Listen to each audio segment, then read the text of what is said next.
నరేంద్ర మోదీని మూడోసారి ప్రధానమంత్రిని చేయడమే లక్ష్యంగా ముందుకు సాగుతున్నట్టు బీజేపీ నాయకులు శ్రీనివాస్ తెలిపారు. సిద్దిపేట జిల్లా చిన్నకోడూరు మండలం ఇబ్రహీం నగర్ గ్రామంలో మీడియా సమావేశంలో మాట్లాడారు. దేశం అన్ని రంగాల్లో అభివృద్ధి చెందాలంటే బీజేపీతోనే సాధ్యమన్నారు.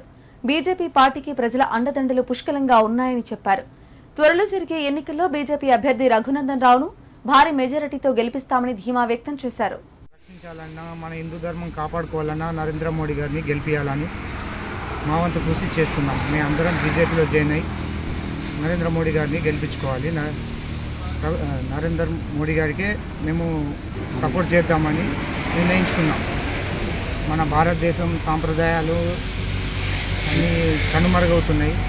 మన సాంప్రదాయాలన్నీ ఇతర దేశాలకు కూడా తెలవాలంటే మన నరేంద్ర మోడీ గారే గెలవాలి.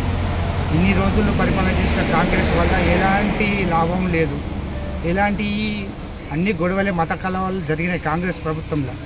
మన హిందూ ధర్మము మన భారతదేశ ధర్మము నరేంద్ర మోడీ గారు వచ్చినప్పటి నుండి 10 ఏళ్ళ నుండి ఎలాంటి కలహాలు జరగలేదు. మత కలహాలు అన్ని మతాలను సమానంగా చూసుకున్నాడు. మన హిందూ ధర్మాన్ని కాపాడినాడు. ప్రధానమంత్రి మూడోసారి ప్రధానమంత్రి అవడానికి మన సంతగూటికి వచ్చినట్టుగా అనిపించింది. ఇన్ని రోజులు స్వేచ్ఛగా లేనందుకు చాలా లోపల మునిగిపోయినాం.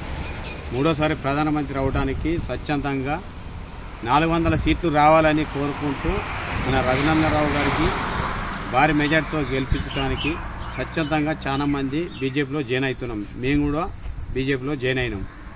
శ్రీరామ రక్ష ఉండాలంటే మన ప్రధానమంత్రి మోడీ గారు ఉంటేనే సాధ్యమవుతుంది. అది ఎవరి వల్ల కాదు. మూడోసారి ప్రధానమంత్రి అవుతుంది.